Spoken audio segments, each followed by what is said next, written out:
Assalamualaikum warahmatullahi wabarakatuh. Saya Zikri Ramadan N dengan NPM 233510537. Sini saya akan membacakan tugas atau buku, yaitu di sini ada di bab 5 yang mana ada styling dan layout, Flexbox mastery. Masuk ke yang pertama. Di sini kita berjudul The Yoga Layout Engine, The Universal Translator. Banyak pengembang web yang baru terjun ke React Native seringkali terjebak dalam kesalahpahaman fatal bahwa mereka sedang menulis CSS biasa. Mereka mencoba menggunakan properti seperti display, grid, float, left, atau animasi CSS, keyframes, dan bingung mengapa aplikasi mereka malah crash atau tidak menampilkan apa-apa. Kenyataannya, React Native tidak menggunakan mesin browser seperti Chrome atau Safari untuk merender tampilan, sehingga ia tidak mengerti bahwa CSS secara natif. Disinilah peran pahlawan tak terlihat bernama Yoga, sebuah mesin tata letak atau layout engine lintas platform yang digunakan yang ditulis dengan bahasa C++ oleh tim teknik Facebook, sekarang Meta. Yoga bertindak sebagai penerjemah universal atau diplomat yang menjembatani keinginan desainmu dengan aturan kaku sistem operasi Android dan iOS. Tugas utama Yoga adalah mengambil instruksi gaya yang kamu tulis dalam JavaScript yang sangat mirip dengan Flexbox di web dan menghitung koordinat posisi yang tepat untuk setiap elemen di layar. Ketika kamu menyuruh sebuah kontak untuk berada di tengah layar, Yoga akan melakukan kalkulasi matematika kompleks untuk menentukan koordinat X dan Y yang presisi, baik itu di layar iPhone 14 Pro Max maupun di layar Android murah berresolusi rendah. Hebatnya, Yoga melakukan semua perhitungan berat ini di shadow thread seperti yang kita bahas di bab 1, sehingga tidak mengganggu kelancaran animasi di UI thread utama. Ini memastikan bahwa meskipun tata letakmu sangat rumit dengan ratusan kotak bersarang, aplikasi tetap terasa responsif dan mulus saat digulir. Tanpa Yoga, kita harus menulis kode kalkulasi posisi manual untuk Android menggunakan XML layout, dan iOS menggunakan auto layout secara terpisah, yang merupakan mimpi buruk produktivitas. Namun penting untuk dicatat bahwa Yoga hanyalah implementasi dari algoritma Flexbox, bukan seluruh standar CSS. Ini berarti kamu tidak akan menemukan fitur CSS modern lain seperti CSS Grid atau CSS Table di dalam React Native secara bawaan. Keputusan ini diambil bukan karena tim Meta malas, melainkan karena Flexbox dianggap sebagai model tata letak yang paling efisien dan cukup ekspresif untuk menangani 99% kebutuhan antarmuka aplikasi mobile. Aplikasi mobile umumnya tersusun dari tumpukan elemen vertikal seperti feed Instagram atau barisan horizontal seperti cerita atau story, dan Flexbox adalah raja untuk urusan tata letak satu dimensi semacam ini. Membatasi fitur hanya pada Flexbox juga menjaga ukuran mesin Yoga tetap kecil dan performanya sangat cepat dibandingkan mesin browser lengkap yang gemuk. Karena Yoga berjalan di level C++, ia memiliki konsistensi yang luar biasa di berbagai platform. Tetapi bukan berarti tanpa perbedaan kecil sama sekali. Waves, terkadang cara Android merender properti text line height bisa sedikit berbeda dengan iOS karena perbedaan font bawaan sistem operasi. Meskipun Yoga berusaha menstandarisasi segalanya sebagai developer, kamu wajib melakukan pengujian visual di kedua platform. Jangan pernah berasumsi bahwa jika tampilan sudah rapi di simulator iPhone, maka otomatis akan rapi di emulator Pixel. Yoga melakukan 95% pekerjaan berat untukmu, tetapi 5% sisanya seperti polishing dan penyesuaian margin adalah tanggung jawabmu sebagai desainer UI. Selain Flexbox, Yoga juga menangani properti dimensi dasar seperti width, height, padding, dan margin dengan cara sedikit berbeda dari web. Di React Native, semua angka dimensi adalah unitless atau tanpa satuan. Tidak ada px, im, atau rem yang perlu kamu tulis. Angka 10 di React Native diterjemahkan menjadi logical points di iOS atau density independent pixel (DP) di Android. Ini adalah sistem cerdas yang memastikan tombol berukuran 50 akan terlihat memiliki ukuran fisik yang kurang lebih sama di layar yang kepadatan pikselnya berbeda-beda. Kamu tidak perlu pusing menghitung piksel fisik layar retina yang sangat padat. Yoga dan sistem operasi yang akan mengurus penskalaan tersebut untukmu. Memahami bahwa ada mesin bernama Yoga yang bekerja di balik layar akan mengubah cara mendebuk masalah tampilan. Jika ada elemen yang tidak muncul atau posisinya aneh, itu bukan karena CSS-nya rusak, melainkan karena kamu memberikan instruksi logika flexbook yang membingungkan bagi algoritma Yoga. Misalnya, memberikan instruksi penuhi layar pada anak elemen tetapi lupa memberikan ukuran pada elemen induknya akan membuat Yoga bingung dan uh, merender ukuran nol. Berhenti menyalahkan CSS dan mulailah berpikir seperti algoritma. Input apa yang saya berikan ke Yoga dan bagaimana dia menghitung outputnya. Masuk yang kedua, flex direction dan axis, the compass of UI. Jantung dari pengusahaan Flexbook terletak pada pemahaman mendalam tentang dua garis imajiner, main axis, sumbu utama, dan cross axis, sumbu silang. Bayangkan kamu adalah seorang sutradara berbaris yang sedang mengatur pasukan. Kamu perlu memutuskan apakah pasukan akan berbaris memanjang ke belakang atau berjejer ke samping. Sumbu utama ditentukan oleh properti flex direction. Jika kamu mengaturnya ke raw, sumbu utama berjalan horizontal dari kiri ke kanan. Jika kamu mengaturnya ke kolom, sumbu utama berjalan vertikal dari atas ke bawah. Sumbu silang selalu tegak lurus 90 derajat terhadap sumbu utama, memiliki peta mental yang jelas tentang arah kedua sumbu ini adalah kunci. Karena properti penyelarasan alignment lainnya bergantung sepenuhnya pada arah ini. Perbedaan terbesar yang sering menjebak pengembang web yang beralih ke mobile adalah nilai default dari flex direction. Di dunia web, elemen secara alami berjejer ke samping atau menumpuk tergantung tipe elemennya. Tapi Flexbox web defaultnya adalah raw, di React Native nilai defaultnya adalah column. Mengapa? Karena layar smartphone itu tinggi dan sempit, sehingga perilaku dalamnya adalah menumpuk konten dari atas ke bawah, seperti daftar kontak atau feed berita. Jadi jika kamu membuat view dan memasukkan 3 teks di dalam tanpa styling apapun, mereka akan otomatis tersusun vertikal. Kamu tidak perlu menulis flex direction kolom secara eksplisit karena itu sudah menjadi perilaku bawaan. Untuk mengontrol posisi elemen di sepanjang sumbu utama, kita menggunakan properti justify content. Bayangkan ini sebagai alat untuk mengatur jarak antara elemen dan dalam barisan. Apakah kamu ingin elemen-elemen itu berkumpul di awal flag start, berkumpul di tengah, center, atau tersebar merata dengan jarak yang sama?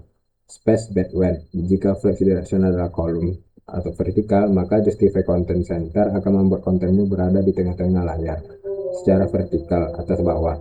Banyak pemula bingung karena di web mereka terbiasa justify content itu untuk kiri kanan. Di mobile maknanya dinamis tergantung arah sumbu utamanya. Di sisi lain, untuk mengontrol posisi sumbu silang, kita menggunakan properti align, align items. Ini mengatur bagaimana elemen berperilaku di sisi yang berlawanan. Dengan arah aliran utamanya, jika sumbu utama adalah vertikal kolom, maka align items mengurus posisi horizontal kiri kanan. Salah satu nilai paling sakti di sini adalah align items centers yang akan membuat elemenmu berada persis di tengah jalur lintasannya. Kombinasi mount, justify content center, dan align item center adalah mantra suci untuk membuat elemen benar-benar berada di tengah layar secara sempurna. Sebuah tugas yang dulunya sangat sulit di era CSS lama. Selain itu, ada properti align set yang memungkinkan sebuah elemen anak untuk membangkang terhadap aturan align item milik induknya. Misalnya, induk memerintahkan semua anak untuk rata kiri, flag start, tapi ada satu anak yang bandel yang ingin berada di kanan sendiri. Anak itu bisa diberi align self, flex end. Fleksibilitas ini memungkinkan kita membuat tata letak yang kompleks tanpa harus membuat banyak kontainer pembungkus tambahan. Kita juga harus mengenai flex wrap yang mengizinkan elemen untuk tumpah. ke baris atau kolom berikutnya jika ruang sudah tidak cukup. Sangat berguna untuk membuat tampilan grid galeri foto. Menguasai Flexbox di React Native bukan tentang menghafal semua properti, melainkan melatih intuisi spesial. Kamu harus bisa melihat sebuah desain UI di Figma dan secara mental membedahnya. Oke, ini adalah kolom besar. Di dalamnya ada baris untuk header. Di dalam baris itu teks di kiri dan avatar di kanan menggunakan space background. Latihan terbaik dalam mencoba meniru atau clone antarmuka aplikasi populer seperti Spotify atau Twitter hanya dengan menggunakan kotak berwarna atau layout skeleton sebelum memasukkan konten asli. Semakin sering kamu berlatih memutar-mutar sumbu di kepalamu, semakin cepat tanganmu menulis kode gaya yang tepat. Masuk yang ketiga, responsive dimensions, the liquid UI. Di dunia Android yang terfragmentasi, kita dihadapkan pada ribuan jenis perangkat dengan ukuran layar yang berbeda, mulai dari ponsel mini hingga tablet raksasa. Hardcoding dimensi pixel seperti menulis width 300 adalah dosa besar dalam pengembangan aplikasi modern. Angka 300 mungkin terlihat pas di iPhone 13, tapi akan terlihat terlalu lebar di iPhone SE lama dan terlalu kecil di Samsung Galaxy Fold yang terbuka lebar. Aplikasi kita harus bersifat cair atau fluid, mampu mengisi wadah apapun yang tersedia oleh perangkat. Senjata utama kita untuk mencapai fluiditas ini adalah property flex yang menerima nilai angka atau rasio. Property flex bekerja berdasarkan sistem pembagian jatah ruang yang tersedia. Jika kamu memberikan flex 1 pada sebuah komponen, itu berarti ambil semua ruang kosong yang tersisa. Jika ada dua komponen dalam satu wadah dan keduanya diberi flex 1, mereka akan membagi ruang sama rata, yaitu 50-50. Jika satu komponen diberi flex 2 dan yang lain flex 1, maka total ruang dibagi 3 bagian. Komponen pertama mendapat 2/3 bagian dan yang kedua mendapat 1/3 bagian. Konsep rasio ini sangat powerful karena kita tidak peduli berapa pixel sebenarnya tinggi layar tersebut. Kita hanya peduli pada proporsi pembagiannya. Ini menjamin tata letak kita selalu proporsional, tidak peduli apakah aplikasi dibuka di HP kecil atau tablet. Selain rasio flex, kita juga bisa menggunakan persentase seperti width 50%. Ini memberitahu elemen untuk mengambil setengah dari lebar induknya. Perlu diingat bahwa persentase selalu relatif terhadap wadah pembungkus langsungnya. Jika wadah induknya tidak memiliki ukuran yang sangat jelas, misalnya tingginya menyesuaikan konten, maka persentase pada anak mungkin tidak akan bekerja seperti yang diharapkan. Seringkali kombinasi antara flex 1 untuk mengisi sisa ruang dan ukuran tetap flex size untuk elemen tertentu seperti header setinggi 60 adalah pola yang paling umum digunakan. Header tetap diam, sementara konten tubuh aplikasi nular menyesuaikan sisa layar. Namun ada kalanya kita benar-benar butuh tahu ukuran aktual layar. Misalnya untuk membuat elemen yang ukurannya persis setengah layar dikurangi margin tertentu. Untuk ini, React Native menyediakan API Dimensions. Tetapi cara yang lebih modern dan disarankan adalah menggunakan hook use window dimension.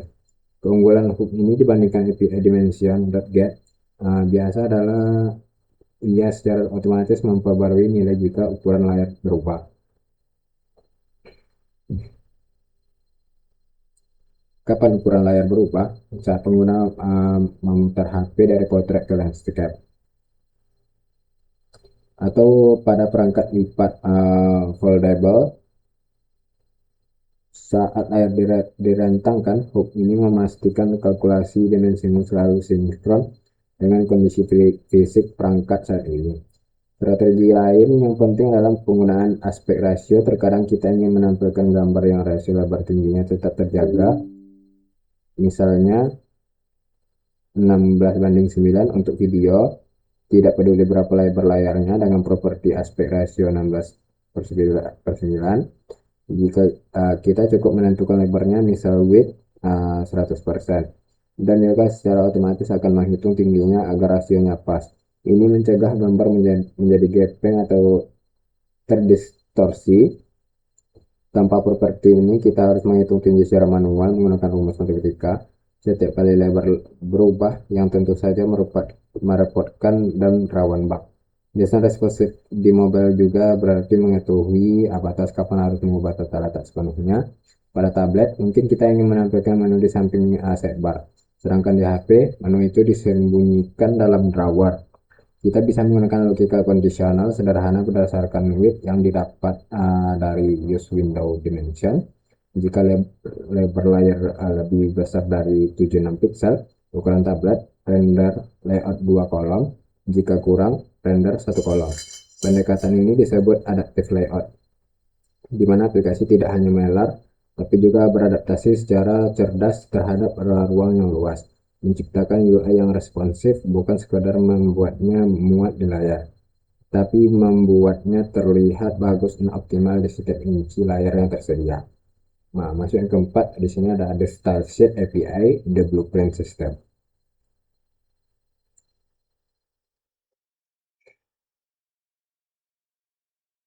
Meskipun kita menulis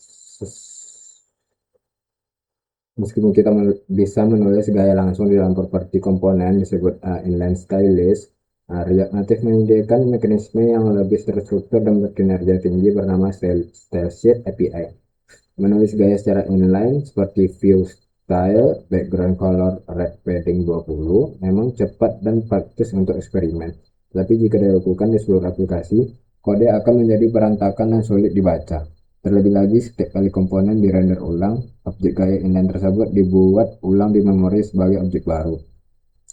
Meskipun mesin JavaScript modern sangat cepat membersihkan memori, garbage collection membuat ribuan objek gaya baru setiap detik dalam daftar panjang bisa menyebabkan penurunan performa mikro.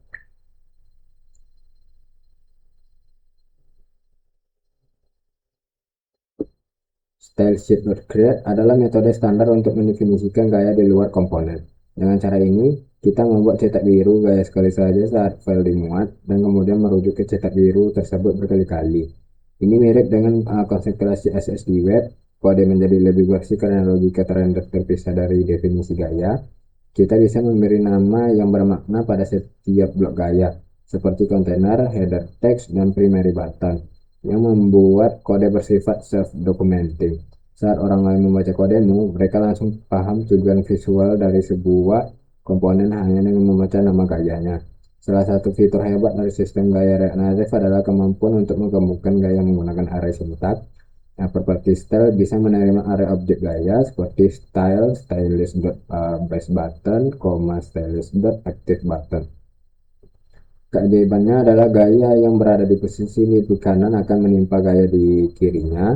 Ini memungkinkan kita membuat sistem gaya yang bersifat warisan atau inheritance atau cascading secara manual. Kita bisa punya gaya dasar tombol, lalu menumpukannya dengan gaya variasi warna tertentu, dan terakhir menumpukannya lagi dengan gaya spesifik untuk kondisi tertentu. Teknik ini sangat powerful untuk membuat komponen yang dinamis namun tetap terorganisir.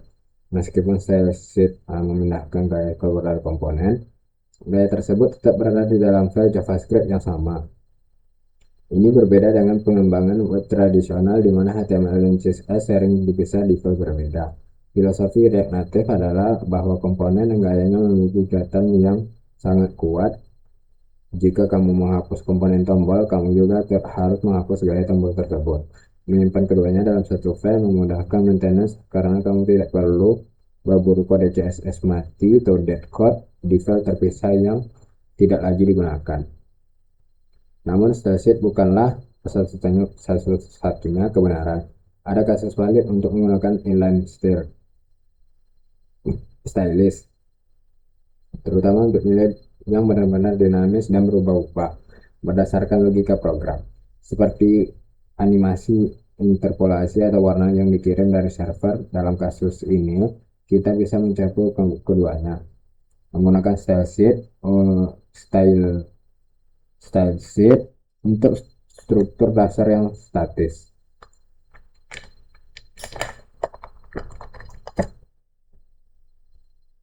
layout padding font, dan inline stylist untuk satu atau dua properti yang berubah dinamis. Keseimbangan ini memberikan performa terbaik tanpa mengorbankan fleksibilitas. Penting juga untuk memahami bahwa style sheet di React Native tidak mendukung pseudo class seperti hover atau aktif yang berada di CSS Web. Logika interaksi seperti ubah warna saat ditekan harus ditangani menggunakan komponen logika seperti pressable, nested, bukan lewat style sheet. Ini kembali menegaskan bahwa styling di React Native adalah fungsi dari state aplikasi, bukan sekedar deklarasi statis. Dengan memahami batasan dan kekuatan style sheet API, kita bisa menulis kode UI yang tidak hanya cantik, tapi juga rapi, terstruktur, dan mudah dirawat oleh tim dalam jangka panjang.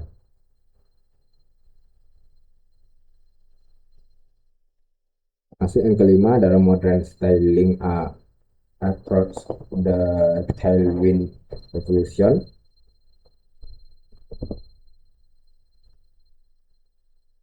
Dalam beberapa tahun terakhir, dunia pengembangan web telah dilanda badai revolusi bernama Tailwind CSS, dan angin segar ini akhirnya berhembus kencang ke ekosistem React Native. Pendekatan tradisional menggunakan style sheet sering kali terasa lambat karena kita harus bolak-balik melompat antara blok JSX di atas dan blok stylus di bawah file hanya untuk mengubah margin. Selain itu, memberi nama unik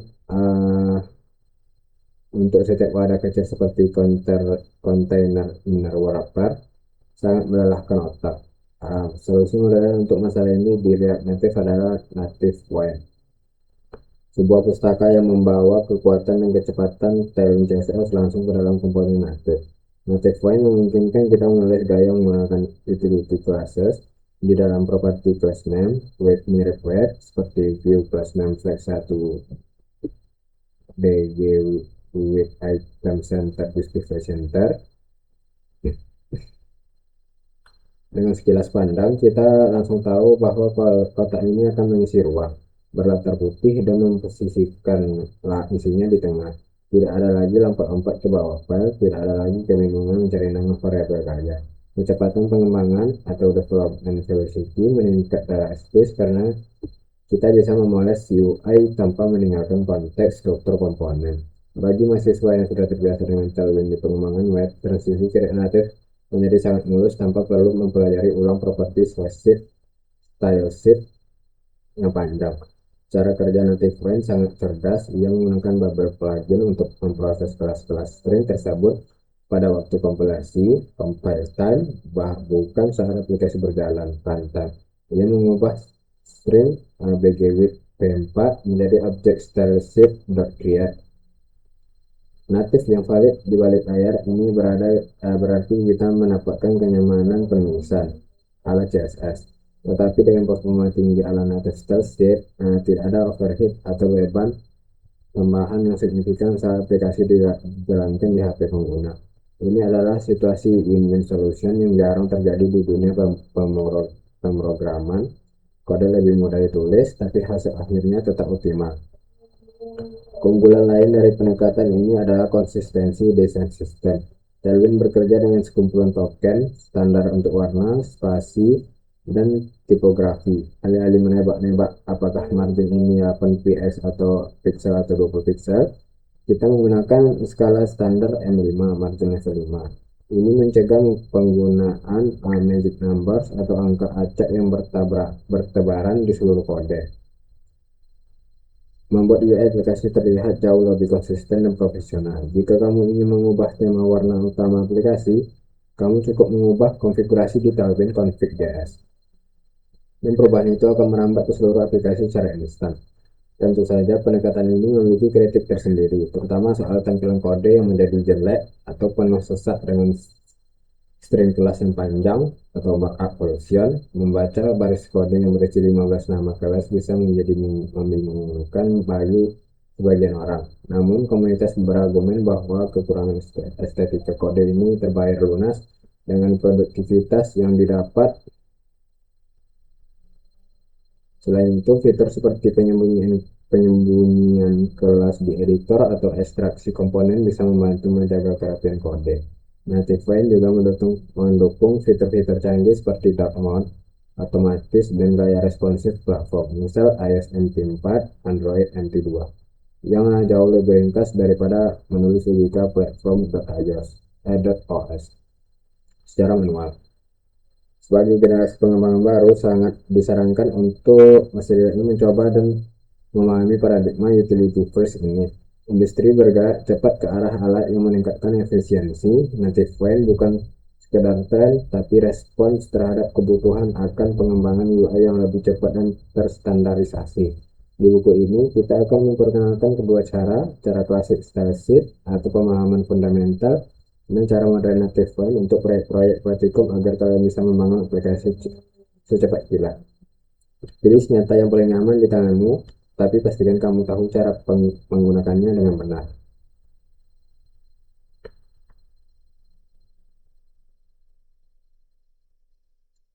Masuk ke yang keenam, di sini ada integrasi keislaman, the art of placement. Dalam bab 5, kita belajar keras tentang Facebook dan styling untuk memastikan setiap pixel berada di tempat yang tepat dan terlihat indah. Kita tidak memberikan tombol tumpang tindih atau teks keluar dari layar. Upaya menata elemen visual ini ternyata memiliki korelasi kuat dengan prinsip-prinsip fundamental Islam. Yang pertama di sini ada flagbox dan konsep al-adi atau keadilan. Inti dari flagbox menekan justify content item adalah menempatkan elemen UI pada posisi yang seharusnya. Jika kita salah menaruh posisi, tampilan menjadi berantakan atau broken layout. Dalam pandangan dunia Islam, definisi adil adalah wadu'a asyisai fi mahalihi, meletakkan sesuatu pada tempatnya. Lawan dari adil adalah zalim, meletakkan sesuatu bukan pada tempatnya. Sesungguhnya Allah menyuruh kamu berlaku adil dan berbuat kebajikan.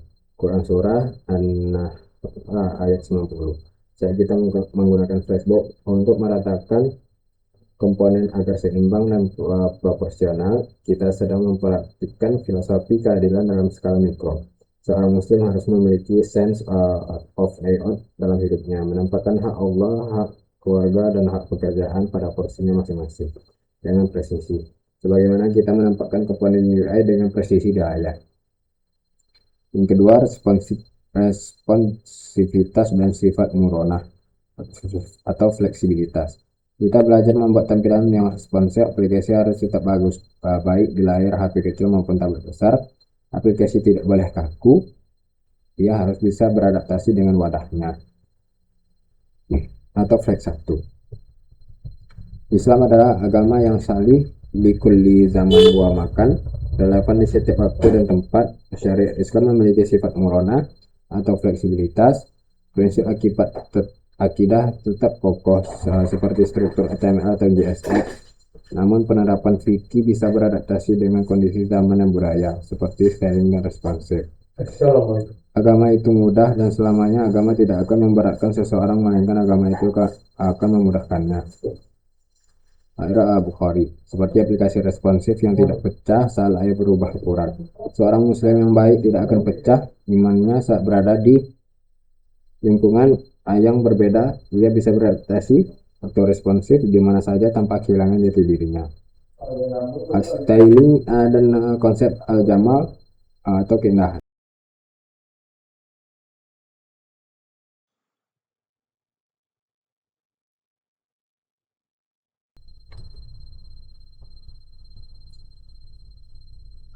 Masuk yang ketiga dan konsep al-jamal, keindahan. Mengapa kita dapat menggunakan style sheet untuk mengurangi tombol dan mengatur spacing? Karena fungsionalitas saja tidak cukup. Manusia menyukai keindahan. Aplikasi yang buruk lupa akan ditinggalkan penggunanya. Islam sangat mengapresiasi keindahan. Al-jamal, keindahan adalah sifat Allah. Sesungguhnya Allah itu indah dan mencintai keindahan. Hadis riwayat Muslim. Mendesain antarmuka penggunaan UI yang bersih, rapi, dan sedap dipandang adalah bagian dari ihsan. Jangan membuat aplikasi yang kumuh atau acak-acakan. Sebagai developer muslim, kita didorong untuk menghadirkan karya yang estetik dan menyenangkan hati. menyenangkan hati orang yang melihatnya.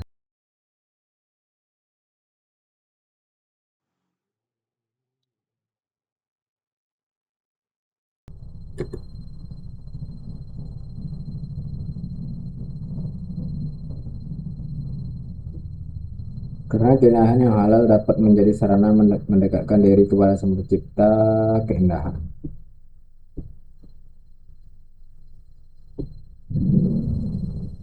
Oke, di sini eh, saya akan mengerjakan tugas yang ada di chapter 5, yaitu yang di sini ada di evaluasi. Yang soal pertama di sini ada eh, analisis kesalahan sumbu flexbox dan prinsip eh,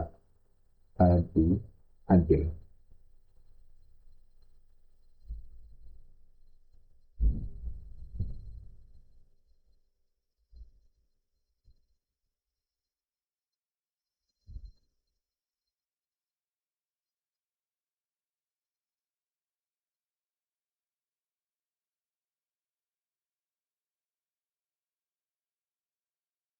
Di pertanyaan di sini yaitu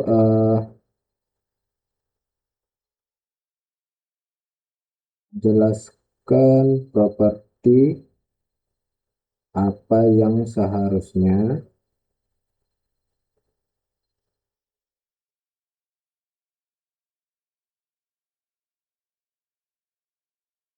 diubah untuk memperbaiki arah aliran elemen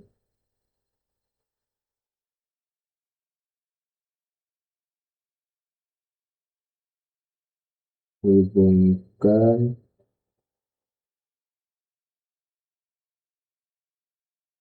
kasus salah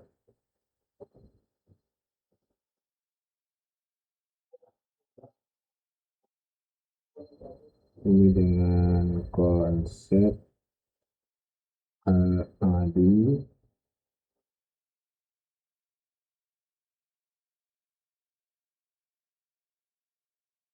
keadilan dalam Islam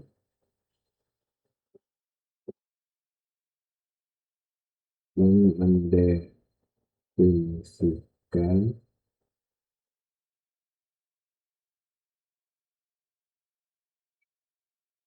sebagai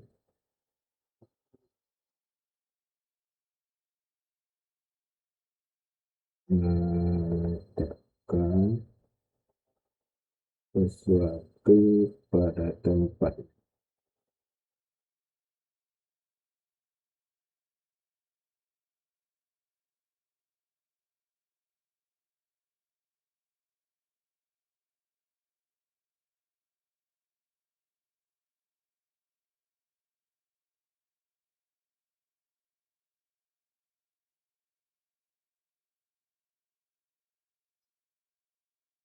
Oke, baik. Di sini ada properti yang harus diubah untuk memperbaiki arah aliran elemen adalah flex direction.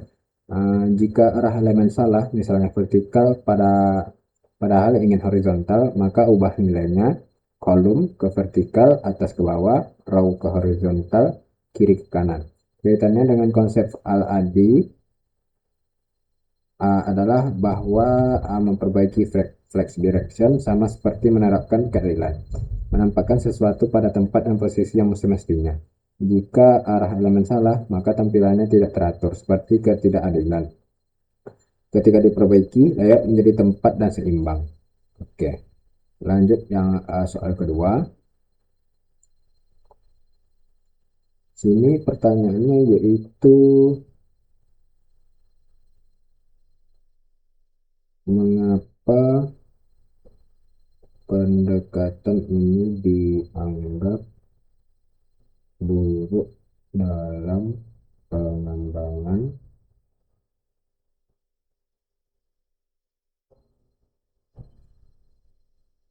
mobile modern.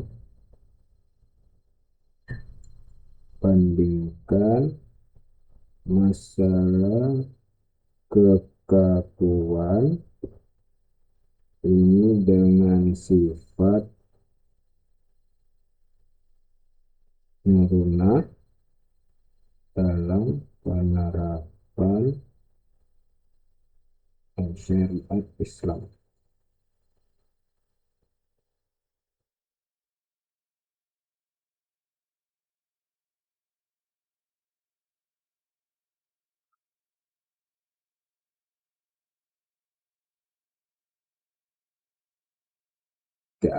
Pendekatan ini dianggap buruk dalam pengembangan mobil modern karena bersifat kaku atau rigid. Biasanya layout dibuat dengan nilai tetap atau fix, tidak fleksibel terhadap berbagai ukuran layar, orientasi atau perangkat. Akibatnya, yang pertama, UI mudah rusak di device yang berbeda. Yang kedua, sulit di maintenance dan dikembangkan. Dan yang ketiga, tidak responsif terhadap perubahan kebutuhan pengguna. Sebaliknya, pendekatan modern atau flexbox responsive design menekankan fleksibilitas dan adaptasi. Kaitannya dengan konsep merunah dalam masjid syariat berarti adanya keluasan dalam penerapan hukum sesuai kondisi tanpa meninggalkan prinsip utama.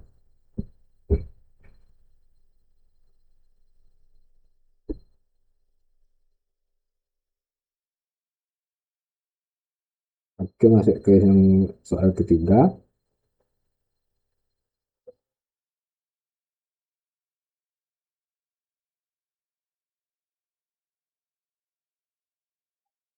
Dampak teknis dari pengguna inline stylist terhadap memori JavaScript saat proses render berulang. Mengapa stylesheet.create jauh lebih efisien? Kaitkan inefisiensi memori ini dengan konsep larangan israf. Apakah pantas kita memboroskan siklus CPU dan baterai pengguna hanya karena kita malas menulis kode yang rapi?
Oke, untuk jawaban yang ketiga di sini inline style boros karena setiap render membuat objek baru, menyebabkan alokasi memori berulang, referensi berubah, trigger render tambahan, garbage atau collection meningkat, CPU dan baterai ikut terbebani.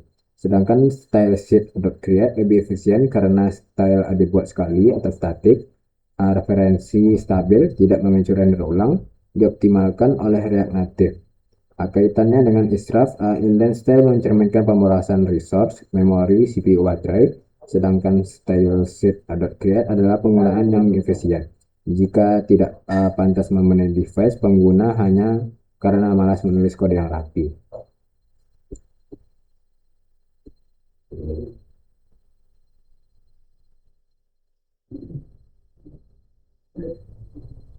Pertanyaan yang kelima di sini,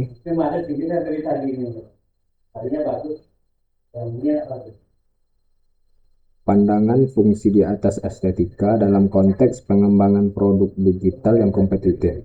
Sanggah pandangan tersebut dengan hadis Allah itu indah dan mencintai keindahan. Mengapa aspek estetika bukan sekedar kosmetik, melainkan bagian dari ihsan dalam melayani pengguna?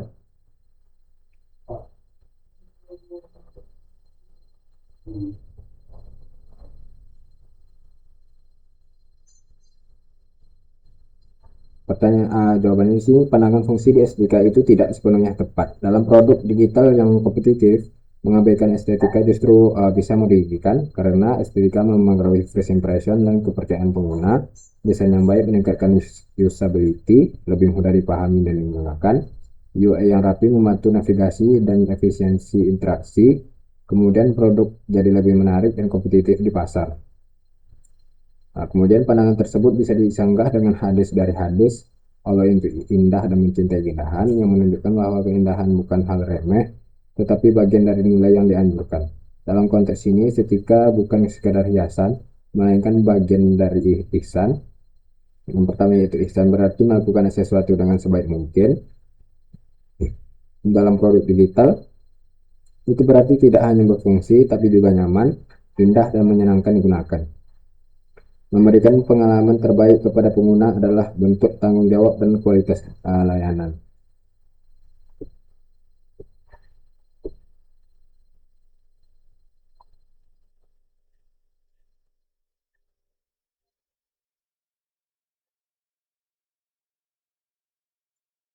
Untuk soal yang terakhir di sini,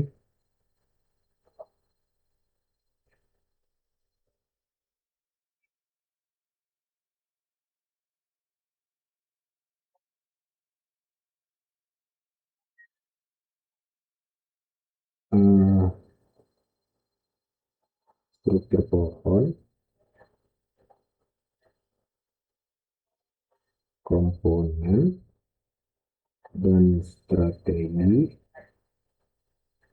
black box. Untuk kasus ini, tentukan di mana Anda menggunakan black direction.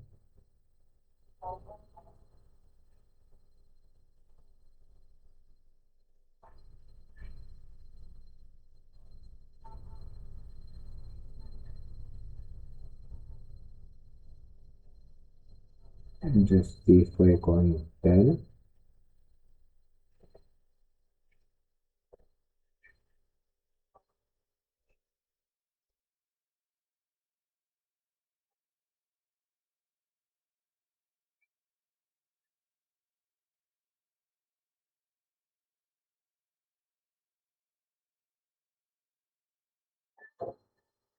dan link item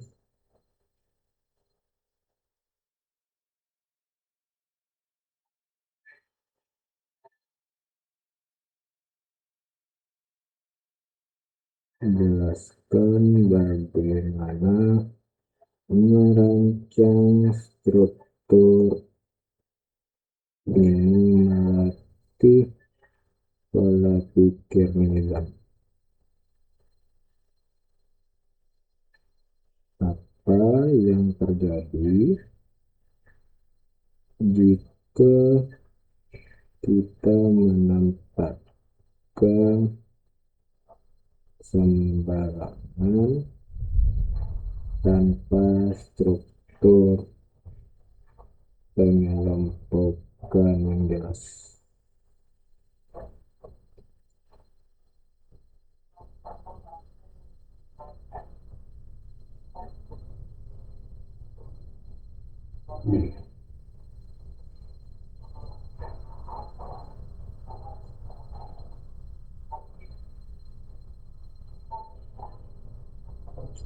Oke, untuk struktur dan strategi, gunakan struktur kelompok seperti kontainer, header. Di dalam header ada left, center, dan right. Nah, kemudian select direction row di header agar horizontal. Kemudian justify content, space between di header kiri dan kanan terdorong ke ujung. Kemudian align item center di header semua sejajar vertikal. Kemudian kaitannya dengan nizam yaitu menyusun komponen dengan struktur jelas, melatih pola pikir sistematis. Setiap elemen punya posisi, fungsi, dan hubungan yang teratur. Nah, jika tanpa struktur jelas, layout berantakan dan sulit dikontrol, sulit maintenance dan scaling, banyak bug posisi atau align, kemudian kode tidak terbaca. Baik, sekian dari saya. Mohon maaf jika ada salah kata maupun disengaja ataupun tidak. Assalamualaikum warahmatullahi wabarakatuh.